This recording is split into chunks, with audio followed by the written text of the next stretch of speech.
இயேசுவின் இடையினற்ற நாமத்தில் நான் வாழ்த்துகிறேன், வரவேற்கிறேன். கிருபை உங்களை தாங்கட்டும். தொடர்ச்சியாக நான் ஏன் பிறந்தேன் என்ற தலைப்பிலே ஆவியான ஒரு ஆலோசனைப்படி சில காரியங்களை கற்றுக்கொண்டு வருகிறோம். நேற்றைய தினத்தில் கூட நான் ஜெயிக்க பிறந்தேன், ஐ பாண்ட் டு வின் என்பதை குறித்து தியானித்தோம். நிச்சயமாக கர்த்தர் உங்களை முற்றிலும் ஜெயம் எடுக்கிறவர்களாக, எப்பொழுதும் எல்லா இடங்களிலும் நீங்கள் செய்வதெல்லாம் ஜெயம் எடுக்கிறவராக மாற்றுவாராக. இன்று ஆழ பிறந்தவர் என்பதை குறித்து நாம் தியானிக்க போகிறோம். கர்த்தர் ஜனங்களுக்கு கொடுத்த, தன்னுடைய பிள்ளைகளுக்கு கொடுத்த முதல் ஆசீர்வாதம், ஃபர்ஸ்ட் பிளெஸிங், ஆதியாகமம் 1வது அத்தியாயத்தில் இப்படி பார்க்கிறோம். கர்த்தர் முதல் கொடுத்த ஆசீர்வாதம் என்னன்னா, ஆண்டு கொள்ளுங்கள், உலகத்தை நீங்கள் ஆள வேண்டும், உங்கள் பிரச்சனைகளை ஆள வேண்டும், சூழ்நிலைகளை ஆள வேண்டும், இயற்கையை ஆள வேண்டும். ஆனால் இன்று நாம் ஆண்டு கொண்டிருக்கிறோமா என்றால் அது ஒரு $1 மில்லியன் கொஸ்டின் தான். ஆனால் முதலில் இப்படி சொல்லுகிற வேதம் பின்பு சொல்லுகிறது, இயேசுவை பிசாசு சோதித்த போது இயேசுவிடம் பிசாசு சொன்னால், லூக்கா கூறுகிறது, பிசாசு இயேசுவிடம் உலகத்தின் சகல ராஜ்யங்களையும் இயேசுக்கு காண்பித்து, இவை எல்லாவற்றின் மேலுள்ள அதிகாரத்தையும் இவருடைய மகிமை உமக்கு தரும், இவைகள் எனக்கு ஒப்பு கொடுக்கப்பட்டிருக்கிறது, எனக்கு இஷ்டமானவனுக்கு இவைகளை கொடுக்கிறேன் என்று சொன்னான். இந்த இடத்திலே பார்க்கும் பொழுது மனிதனுக்கு முதலில் ஆண்டு கொள்ளுங்கள் என்று கர்த்தர் அதிகாரம் கொடுத்தார். ஆனால் இதிலே பிசாசு சொல்றான், எனக்கு எல்லாம் ஒப்பு கொடுக்கப்பட்டிருக்கிறது, நான் எனக்கு சித்தமானவர் கொடுக்கிறேன் என்று சொல்லுகிறான். இது இந்த இடத்துல பிசாசு பொய் சொல்லவில்லை, உண்மைதான் சொன்னான். ஏனென்றால் அவன் பொய் சொல்லியிருப்பான் என்றால், பிசாசு நீ பொய் சொல்லியிருக்கிறாய் என்று கர்த்தர் அவனை கடிந்து கொண்டிருப்பார். ஆனால் அவர் அது கடிந்து கொள்ளவில்லை, அதை மறுக்கவில்லை. அப்போ இந்த ரெண்டுக்கும் இடையில், ஆதியாகமத்துக்கும் இந்த பகுதிக்கு இடையில் என்ன நடந்திருக்குன்னா, ஆதி பிதா ஆதாம் ஏவாள் பாவம் செய்த போது, தேவனுக்கு பிரியமில்லாத காரியம் செய்து விழுந்த பொழுது தங்களுடைய ஆளுகையை இழந்து விட்டார்கள். அதை பிசாசுக்கு அந்த ஆளுகையை கொடுத்து விட்டார்கள். இன்னும் சொல்ல போனால் ஆளுகையை அடகு வைத்து விட்டார்கள். அதனால்தான் இப்படிப்பட்ட காரியங்கள் சொல்லப்பட்டிருக்கிறது. சரி, போகட்டும்.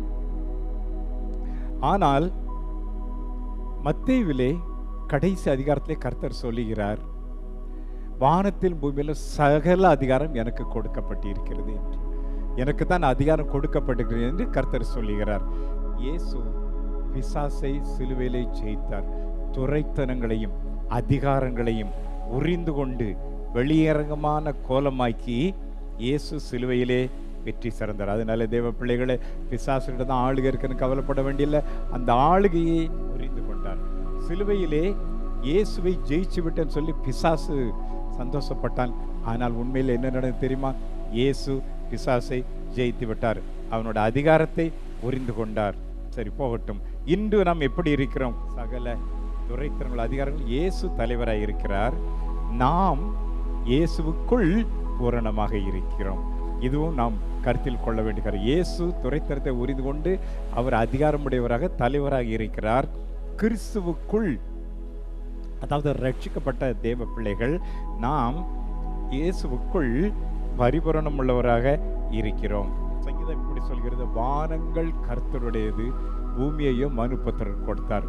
இன்று பரலோகத்தை தேவன் ஆளுகை செய்வது எவ்வளவு உண்மையோ, அதே போல பிசாசுரந்து அதிகாரத்தை உரிந்து கொண்டு அவரை ஏற்றுக்கொண்ட, அவருடைய நாமம் தரிக்கப்பட்ட பிள்ளைகள் பிசாசை, உலகத்தை ஆள்வதற்கு அதிகாரம் கொடுத்திருக்கிறார்.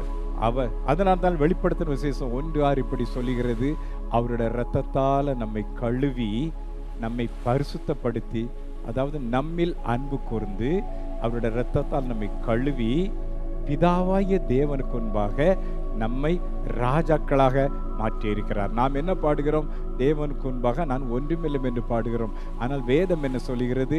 தேவனுக்கு முன்பாக நாம் ராஜாக்கள் என்று சொல்லுகிறது. அதாவது இயேசு ராஜாதி ராஜா, நாம் ராஜாவாக இருக்கிறோம், அல்லது ராஜ குமாரர்களாக இருக்கிறோம், ராஜகுமாரத்திகளாக இருக்கிறோம். எனவே பிள்ளைகளை நீங்கள் கவலைப்படாமல், தேவ பிள்ளைகளை கவலைப்பட தலை நிமிர்ந்து இருக்க வேண்டும். வேதம் சொல்லுகிறது, தேவனால் கூடாத காரியம் ஒன்றில்லை, அது எல்லாருக்கும் தெரிந்த ஒரு காரியம்.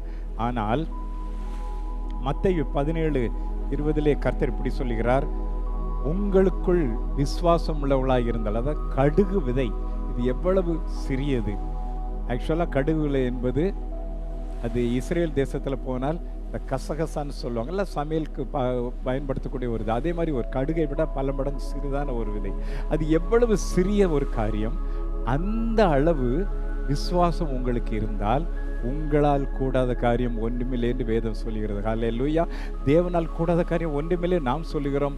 கர்த்தர் சொல்லுகிறார், என் பிள்ளைகளை நீங்கள் விசுவாசித்தால் உங்களால் கூடாத காரியம் ஒன்றுமில்லை என்று சொல்லுகிறார். மாத்திரமல்ல, மெய்யாகவே என்று சொல்லுகிறார். இயேசு பொய் சொல்லுகிறவர் அல்ல, அவர் வார்த்தையிலே வல்லமை உண்டு.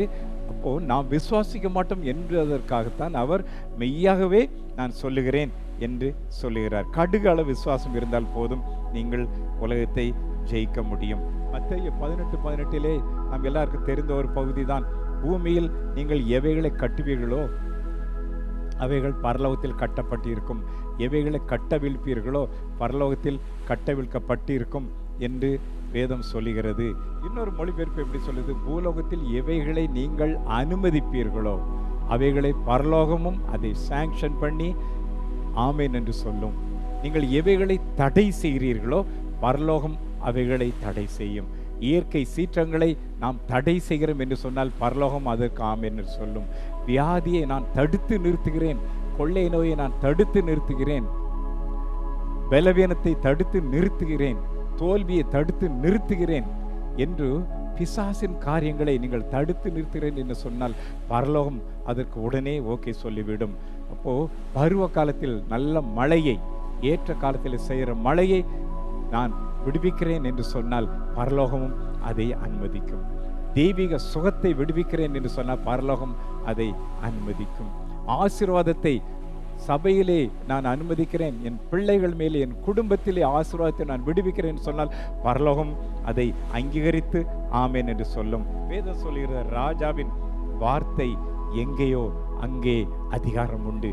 ராஜாவினுடைய வார்த்தை, அதாவது பைபிளில் உள்ள வார்த்தையை நீங்கள் உச்சரிக்கும் பொழுது இயேசு சொன்னால் எவ்வளவு ஒரு வல்லமை நடந்ததோ அதே போன்ற வல்லமை உங்களுக்கு வரும். அதனால்தான் மார்க்கு சொல்லுது, விசுவாசிகளை நடக்கடையாங்களோ என் நாமத்தில் பிசாசுகளை துரத்துவீர்கள், இயேசுவின் நாமத்தில் பிசாசே வெளியே போ என்று சொல்லும்போது பிசாசு உங்களை விட்டு அல்லது குடும்பத்தை விட்டு, திருச்சபை விட்டு, பிசாசினால் பாதிக்கப்பட்ட ஜனங்களோட பிசாசு வெளியே போகும். வியாதியை மேல் கரங்களை வைப்பார்கள், சொசமடைவார் சொன்ன வார்த்தை கடங்க வியாதியை நீங்கள் கடிந்து ஜெபிக்கும் போது வியாதியை வெளியே போ என்று சொல்லும் பொழுது வியாதி வெளியே போகும். பலவீனம் வெளியே போ இயேசு நாமத்தில் சொல்லும்போது பலவீனம் போகும். தோல்வி வெளியே போ என்று சொல்லும்போது தோல்வி வெளியே போய்விடும். எந்த பிரச்சனையை நீங்கள் கமாண்ட் பண்ணுறீங்களோ இயேசுவின் நாமத்தில், ஏனால் அவர் சொல்லியிருக்கார் இல்லையா, என் நாமத்தில் எதை கேட்டாலும் செய்வேன். இயேசுவின் நாமத்தை சொல்லும் பொழுது கண்டிப்பாக அப்படியே நடக்கும். நாம் என்ன நினைக்கிறோம், பரலோகத்தில் போய் தான் ஆள போகிறோம்னு சொல்கிறோம். இல்லை, பரலோகராஜா உங்களுக்குள்ளே இருக்கிறதுன்னு கர்த்தர் சொல்லுகிறார். பரலோகத்துக்கு போன பிறகு இந்த பூமியிலேயே ரட்சிக்கப்பட்ட தேவ பிள்ளைகள் நமக்குள்ளே பரலோகராஜா வருகிறது. நாம் இந்த பூமியிலேயே இயற்கை ஆள முடியும். உங்களை எது பயமுறுத்துகிறதோ, கடன் பயமுறுத்துகிறதா, கடனை நீங்கள் ஆள முடியும். இயேசுவின் நாமத்தில் கமெண்ட் பண்ணும்போது விலகித்தான் போகணும். கடைசியாக ஒரு வசனம் சொல்லி பார்ப்போம், அவரோடு கூட பாட அனுபவித்தால் ஆளுகை செய்யும். இதுவரைக்கும் பாசிட்டிவாக சில காரியங்களை பார்த்தோம்.